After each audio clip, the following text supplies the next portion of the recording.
അപ്പോൾ ഇനി നമ്മൾ 170ാമത്തെ വൺ വേർഡ് സെക്ഷൻ അല്ലെങ്കിൽ വൺ മാർക്ക് സെക്ഷനിലേക്കാണ് പോകുന്നത്. അത് നമ്മളുടെ പേജ് നമ്പർ 100-ൽ നിന്നാണ്. Analyse the description and complete the illustration 4.8. അതായത് നമ്മളോട് പറഞ്ഞിരിക്കുന്ന താഴെ കൊടുത്തിരിക്കുന്ന ആ ഡിസ്ക്രിപ്ഷൻ വിവരണം വായിച്ചിട്ട് നമ്മളോട് കാര്യങ്ങൾ മനസ്സിലാക്കിയിട്ട് താഴെയുള്ള ഇലിസ്ട്രേഷൻ കൊടുക്കണമെന്നുള്ള ആ 4.8-ൻ്റെ ആ ഭാഗം 100ാമത്തെ പേജിൽ നിന്നുള്ള വൺ വേർഡ് ആൻസേഴ്സ് ആണ്. Fluid filled chambers are present in the body of the earth വേം. അതായത് നമ്മൾ പറഞ്ഞിരിക്കുകയാണ് what kind of chambers are seen in earth വേം എന്ന് ചോദിച്ചാൽ നമുക്കറിയാം ഫ്ലൂയിഡ് ഫിൽഡ് ചേംബേഴ്സ് ആണ് എർത്ത് വേമിൽ കാണപ്പെടുന്നത്. ചേംബേഴ്സ് എന്ന് വെച്ചാൽ അറകൾ, ഫ്ലൂയിഡ് എന്ന് വെച്ച് കഴിഞ്ഞാൽ ദ്രാവക രൂപത്തിലുള്ളവ. അപ്പോൾ പ്രസൻറ്റ് എന്ന് വെച്ചാൽ കാണപ്പെടുന്നു. ഇൻ ദ ബോഡി എന്ന് വെച്ച് കഴിഞ്ഞാൽ ശരീരത്തിൽ. ഓഫ് ദി എർത്ത് വേമിൻ്റെ അല്ലെങ്കിൽ മണ്ണിരയുടെ ശരീരത്തിൽ ജലം നിറയപ്പെട്ടിരിക്കുന്ന അറകൾ കാണപ്പെടുന്നു. Here water is the means to maintain body structure and locomotion. ഇങ്ങനെ ജലം നിറഞ്ഞിരിക്കുന്ന അറകളുള്ള ആ മണ്ണിരയുടെ ചലനത്തിന് വേണ്ടിയിട്ടും ശരീരത്തിൻ്റെ ആകൃതി നിലനിർത്തുന്നതിനും എന്താണ് ഉപയോഗിക്കുന്നത്? ജലമാണ് ഉപയോഗിക്കുന്നത്. This mechanism is called hydroskeleton. അതായത് ഈ മെക്കാനിസത്തിന്, അതായത് ജലത്തിൻ്റെ അളവ് ശരീരത്തിൽ ക്രമീകരിച്ചുകൊണ്ട് ജലം ശരീരത്തിൻ്റെ അറകളിൽ സൂക്ഷിച്ചു വെച്ചുകൊണ്ട് ശരീരത്തിൻ്റെ ആകൃതിയെ നിയന്ത്രിക്കുകയും അതോടൊപ്പം ചലനം നിയന്ത്രിക്കുകയും ചെയ്യുന്നതിനെ നമ്മൾ പറയുന്ന പേരാണ് ഹൈഡ്രോസ്കെൽറ്റൻ എന്ന്. So what is hydroskeleton? Hydroskeleton എന്ന് ചോദിച്ചാൽ നമ്മൾ ഇത് എഴുതുക.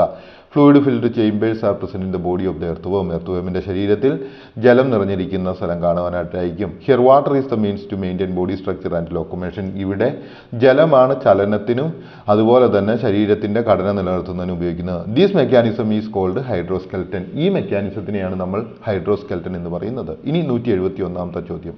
ഹൈഡ്രോസ്കെൽറ്റൻ helps the movements of the hydra and snail. അതായത് ഇവിടെ പറഞ്ഞിരിക്കുന്നത് എന്താണ്? ഹൈഡ്രോസ്കെൽറ്റൻ, അതായത് ഈ ഹൈഡ്രോസ്കെൽറ്റൻ ജലം നിറഞ്ഞിരിക്കുന്ന അറകളുള്ള ഈ ജീവജാലങ്ങൾ ഏതൊക്കെയാണ് സഹായിക്കുന്നത് എന്നുള്ളതാണ് നമ്മളോട് ഇവിടെ ചോദിച്ചിരിക്കുന്നത്. അപ്പോൾ ഇവിടെ പറഞ്ഞിരിക്കുന്നത് എന്തെല്ലാമാണ് സഹായിക്കുന്നത്? ഇവിടെ സഹായിക്കുന്നത് ഹൈഡ്ര, അതുപോലെ തന്നെ ഒച്ച് എന്നീ ജീവജാലങ്ങളുടെ ചലനത്തിനും എന്താണ് ഹൈഡ്രയ്ക്കും സ്നെയിൽ എന്ന് വെച്ചാൽ ഒച്ച് ഹൈഡ്ര എന്ന് പറയുന്ന ജീവജാലത്തിൻ്റെയും ചലനത്തിന് വേണ്ടിയിട്ട് സഹായിക്കുന്നു എന്നാണ് നമ്മളിവിടെ പറഞ്ഞിരിക്കുന്നത്. ഇനി 172ാമത്തെ ചോദ്യം.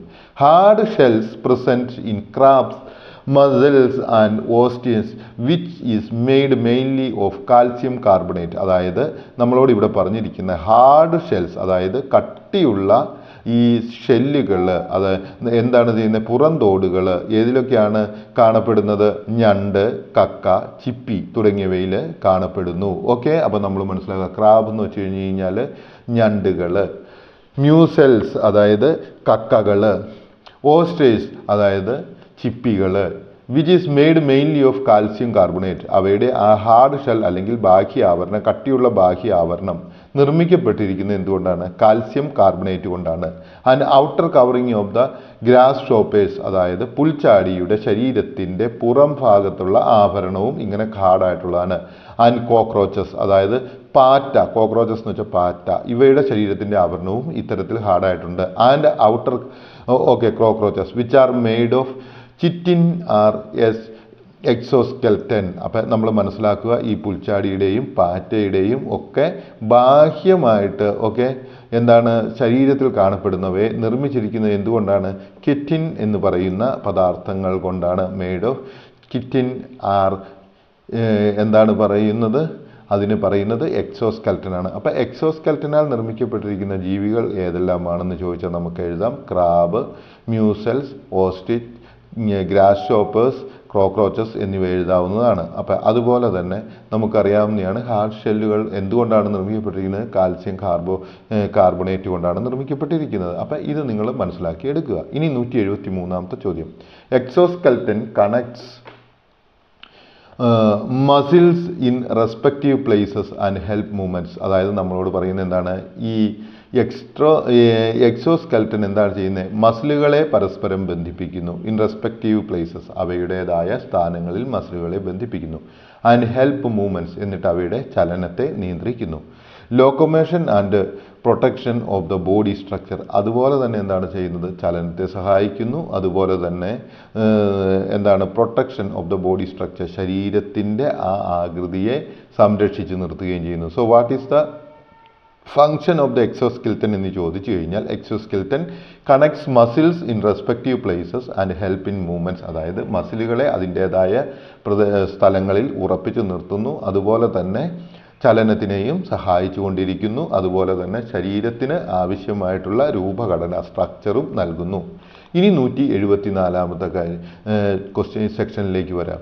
ഓസ്റ്റിയേഴ്സ്, grasshoppers, cockroaches, crabs and mussels are examples for creatures with exoskeleton. അത് നിങ്ങൾ ഓൾറെഡി ഞാൻ പറഞ്ഞു ഏതെല്ലാം ജീവജാലങ്ങളാണ് എക്സോസ്കെൽറ്റനുമായിട്ടുള്ളതിന് ഉദാഹരണം എന്നുള്ളതാണ് ഇപ്പോൾ ഇവിടെ പറഞ്ഞിരിക്കുന്നത്. അപ്പം 174 കഴിഞ്ഞു.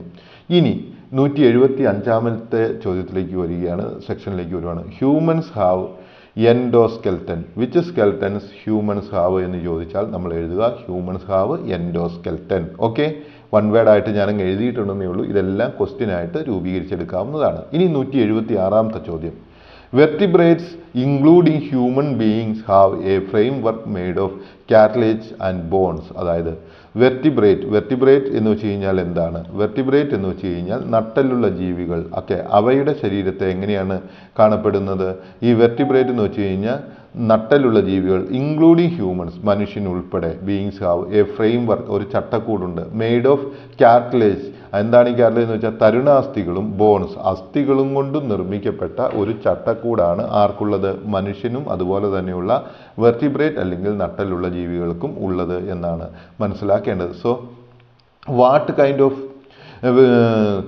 Body framework the vertebrate has എന്ന് ചോദിച്ചാൽ നമ്മൾ എഴുതണം a framework made of cartilage and bones എന്ന് നമ്മൾ എഴുതണം. ഇനി 177ാമത്തെ ചോദ്യം. The mechanism by which vertebrates get shape to the body protects the internal organs and help in movements and locomotion is called endoskeleton. Okay, അപ്പം നമ്മളോട് ചോദിക്കുകയാണ് what are the functions of endoskeleton in vertebrate. അതായത് എന്തെല്ലാം പ്രവർത്തനമാണ് വെർട്ടിബ്രേറ്റിൽ ഈ endoskeleton അല്ലെങ്കിൽ ആന്തരിക അസ്ഥി ഈ എൻഡോസ്കെൽറ്റൻ അല്ലെങ്കിൽ ആന്തരിക അസ്ഥികൂടം ചെയ്യുന്നത് എന്ന് ചോദിച്ചാൽ നമ്മൾ ഇങ്ങനെ എഴുതുക. The mechanism by which vertebrates get shape to the body, the endoskeleton gives shapes to the body. Protect internal organs, അതായത് നമ്മളുടെ ആന്തരിക അവയവങ്ങളെ സംരക്ഷിക്കുന്നു. ഇത് helps the movements and locomotion, അതായത് നമ്മളുടെ ചലനങ്ങളെ സഹായിക്കുന്നു. ഓക്കെ, ആൻഡ് കോൾഡ് എൻഡോസ്. അപ്പോൾ എൻഡോസ്കെൽറ്റൻ ചെയ്യുന്ന പ്രവർത്തനങ്ങൾ ഏതെല്ലാമാണെന്ന് നമുക്ക് മനസ്സിലായി. ഇനി 178ാമത്തെ ചോദ്യം. Fluid filled chambers are present in the body of dash എന്നൊരു ചോദിച്ചാൽ നമുക്ക് എർത്ത് വേം എന്ന് എഴുതാം, സ്നെയിൽ എന്ന് എഴുതാം. നമ്മൾ ഓൾറെഡി ഇത് കണ്ടതാണ്, അതുകൊണ്ട് ഞാനത് കൂടുതൽ വിശദീകരിക്കുന്നില്ല. ഓക്കെ, ഇനി 179ാമത്തെ ചോദ്യം. Water is the means to maintain the body structure and locomotion of earthworm. അപ്പോൾ നമ്മളോട് ചോദിക്കുകയാണ് what maintains the body structure of the earthworm എന്ന് ചോദിച്ചാൽ നമ്മൾ പറയുക water maintains the body structure of the earthworm എന്ന് എഴുതുക. ഓക്കെ, ഇനി അടുത്തതായിട്ട് exoskeleton connects muscles in respective places and help in movements, locomotion and protection of body. അത് already നിങ്ങൾക്ക് അറിയാവുന്നതാണ്, അത് ഓൾറെഡി പഠിച്ചതാണ്. ഇനി 182ാമത്തെ ചോദ്യം. Endoskeleton mechanism provides shape to the body protects internal, അതും നമ്മൾ ഓൾറെഡി പഠിച്ചതാണ്. Helps in the movements of locomotion. ഇത് വൺ വേർഡ് ആയിട്ട് അങ്ങോട്ടും ഇങ്ങോട്ടും മാറിയും തിരിഞ്ഞും ചോദിക്കാവുന്നതാണ് കേട്ടോ. ഈ എക്സോസ്കെൽറ്റൻ എന്ത് ചെയ്യുന്നു, എൻഡോസ്കെൽറ്റൻ എന്ത് ചെയ്യുന്നു. ഓക്കെ, ഇനി 182ാമത്തെ ചോദ്യം. Hydra and snails are examples of hydroskeleton. അതായത് ഈ ഹൈഡ്രോസ്കെൽറ്റന് ഉദാഹരണമായിട്ടുള്ള ജീവജാലങ്ങളാണ് ഇവിടെ പറഞ്ഞിരിക്കുന്നത്. Crabs, mussels, oysters, grasshoppers, cockroaches are examples of exoskeleton. അത് ഓൾറെഡി നമ്മൾ പറഞ്ഞതാണ്. Human beings cow are example for exoskeleton creatures. അതായത് ഈ തരത്തിലുള്ള ക്രീച്ചേഴ്സിന് ഉദാഹരണം ചോദിച്ചാൽ പറയാനാണ് പറഞ്ഞിരിക്കുന്നത്.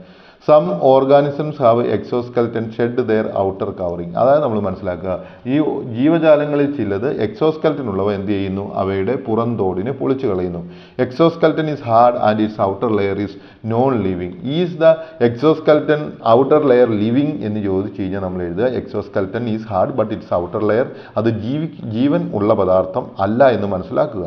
അടുത്തതായിട്ട് exoskeleton cannot grow bigger as human skeleton does when body grows. അതായത് what is the difference between endoskeleton and exoskeleton എന്ന് ചോദിച്ചാൽ നമ്മൾ എഴുതുക exoskeleton cannot grow in whereas എൻഡോസ്കെൽറ്റൻസ് can grow, അതായത് എക്സോസ്കെൽറ്റന് വളരാൻ സാധിക്കുകയില്ല. ഇൻഡോസ്കെൽറ്റൻ എന്ത് ചെയ്യുന്നു? ഹ്യൂമൻ സ്കെൽറ്റൻസ് എന്ത് ചെയ്യുന്നു? വളരുവാനായിട്ട് സാധിക്കുന്നു. അപ്പോൾ എനിക്ക് എൻഡോസ്കെൽറ്റൻ വളരുന്നു, അതേസമയത്ത് എക്സോസ്കെൽറ്റൻ വളരുന്നില്ല. ഇതാണ് ഇതിൻ്റെ മെയിൻ ആയിട്ടുള്ള അതുപോലെ തന്നെ രണ്ടാമത്തെ ഡിഫറൻസ് ആണ് എക്സോസ്കെൽറ്റൻ ഈസ് ഷെഡ്, അതായത് കുറച്ച് കഴിയുമ്പോൾ അത് പൊഴിച്ചു കളയുന്നു. പക്ഷേ എൻഡോസ്കെൽറ്റൻ അതൊരിക്കലും പൊഴിച്ചു കളയുന്നില്ല. ഓക്കെ, ഇനി 188ാമത്തെ ചോദ്യം ആയിട്ട് തന്നിരിക്കുന്നത് exoskeleton must go through the delicate process of shedding the old exoskeleton to expand it size. അപ്പോൾ അതായത് നമ്മൾ ചോദിക്കും why the exoskeleton must go through the process of shedding it എന്ന് ചോദിച്ചാൽ that is to expand the size, അതായത് ഓരോ ജീവജാലത്തിനും വളർച്ച ഉണ്ടാകുന്നതിന് വേണ്ടിയിട്ടാണ്. അതായത് ഈ എക്സോസ്കെൽറ്റൻ ജീവികൾക്ക് പുറന്തോടുള്ള ജീവികൾക്ക് വളർച്ച കിട്ടുന്നതിന് വേണ്ടിയിട്ടാണ് അവയുടെ എക്സോസ്കെൽറ്റനെ പൊഴിച്ചു കളയുന്നത്. കാരണം എന്താണ്? ഈ എക്സോസ്കെൽറ്റൻ ജീവനുള്ള ഭാഗമല്ല, അതുകൊണ്ട് തന്നെ അത് വളരുന്നുമില്ല. അപ്പോൾ വളരാത്തത് കൊണ്ട് ശരീരം ഉള്ളിലുള്ള ഭാഗം വളരുമ്പോൾ പുറം ഭാഗം വളരുന്നില്ല, അതുകൊണ്ടാണ് അത് പൊഴിച്ചു കളയുന്നത്. ഐ സപ്പോസ് ഈ പാഠഭാഗം നിങ്ങൾക്ക് എല്ലാവർക്കും മനസ്സിലായെന്ന് വിചാരിക്കുന്നു. നമുക്ക് അടുത്ത സെക്ഷനിലേക്ക് പോകാം.